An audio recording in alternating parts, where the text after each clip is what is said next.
سلامن طعنان نخلكم تختاتلتي يكون اندابلكو ناب ناي لمعنتي مدبي كاتو خلخو ام ناي لمعنت مدبي ود تبعتاي اب وشطخي كم زفسسه بمنتاي تفلطي بزبل رأستي مدب حيزلكم مصيلخو نزي channel حدش زخونكم سبسكرايب بمግባር استفلاليو ناي طعنا ناي صوتاو ركب كمون نحدار هيوت انفورميشن ترخبلو channel سدرا نختكونو بخبري حتت مدبنا نابزحات سبات نخباصح لايك غيركم جمرو نزيله نا مدبي كاتو خلخو ناي لمعنت مدبي زلعلو كلته فقرات ويكا سب حدار صوتاو ركب مسغبرو اتودي بصوتاو ركب كم زعجبن كمون كم زفلت حد ود تبعتاي ابوان صوتاو ركب ناي زرء فره كم زفلفلن ناب ناي صوتاو ركب عقبت خبصحن كلو دما ناي زرء فره بمفساس عقبتو كم زغلص يفلطيو متلو ابوشتي بلعتخي اندهالوه كم زفسسلكي تفلطلو ميلا حيزلكي مصيلخو ناي زمدب طقمو دما اتقداماي تايو اتودي ناب ناي صوتاو ركب عقبت كم زبصحيو نمفلاطن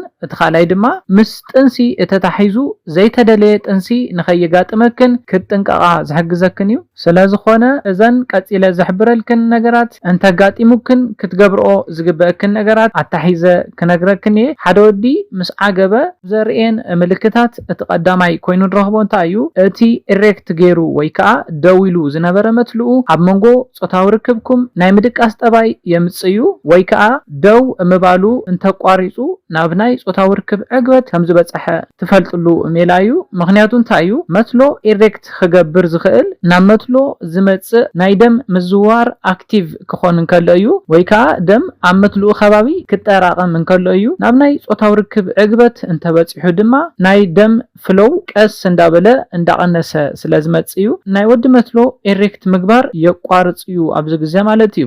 እትኻላይ ድማ ደቂ ተባዕትዮ ናብ ናይ ጾታዊ ርክብ ዕግበት ክንበጽሕ ከለና ነስምዖ ድምጽ ኣሎ ዝተረጋገአን ርጉድ ዝበለ ድምጺ አቧን ጾታዊ ርክብ ዘስምዕ እንተኮይኑ ናብ ናይ ጾታዊ ርክብ ዕግበት ከም ዝበጽሐ ክትፈልጢ ትኽእልኺ ምስዚ እተታሒዙ ኣብ ገጹ ናይ ምጭና ናይ ታሕጓስ ጠባይ ከርኢ ይኽእል እዩ ጾታዊ ርክብ ደዋቢሉ ንቁሩብ ግዜ እዘን ምልክታት ዘርኢ እንተኮይኑ ናብ ናይ ጾታዊ ርክብ ዕግበት ከም ዝበጽሐ ትፈልጣሉ ሜላ እዩ እትሳልሳይ ብዙሕ ዝተለመደ ዋላኳ ተዘይኮነ ናብ ናይ ጾታዊ ርክብ ዕግበት ምስ በጽሐ ነታጓለን ሴቲ አጥብቅ አቢልካ ናይ መሓዝ ጠባይ የርእዩ ከይትንቀሳቀሲ ኣብ ሓንቲ ቦታ ንኽትረግኢ ይደሊ እዩ ስለዝኾነ ናብ ናይ ጾታዊ ርክብ ዕግበት ምስ በጽሐ ንኸይትንቀሳቀሲ ኣብ ሓንቲ ቦታ ርግእ ንኽትብሊ አጥብቅ አቢሉ ክሕዘኪ ይኽእል እዩ ምክንያቱ እንታይ እዩ ናይ ወዲ መትሎ ብጠባዩ ድሕሪ ዕግበት ክንካእ ዘይደልን ቁሩብ ሕማም ዘለዎን ስለዝኾነ እዩ ስለዝኾነ ነዚ ነገር እዚ ንኽከላኸል ንዓኺ አጥብቅ አቢሉ ናይ መሓዝ ጠባይ የምጽዩ እትራብዓይ ተንፋሱ ይቀየር እዩ ኣብ እዋን ምስዕዓም ዝነበሮ ዝተረጋገአ አተነፋፍሳ ናብ ናይ ጾታዊ ርክብ ዕግበት ምስ ኣተወ ንውሕ ንዝበለ ግዜ ተዓቂሩ ዝነበረ ትንፋስ ከም ምትንፋስ ዓይነት አተነፋፍሳ የምጽዩ ወይ ከዓ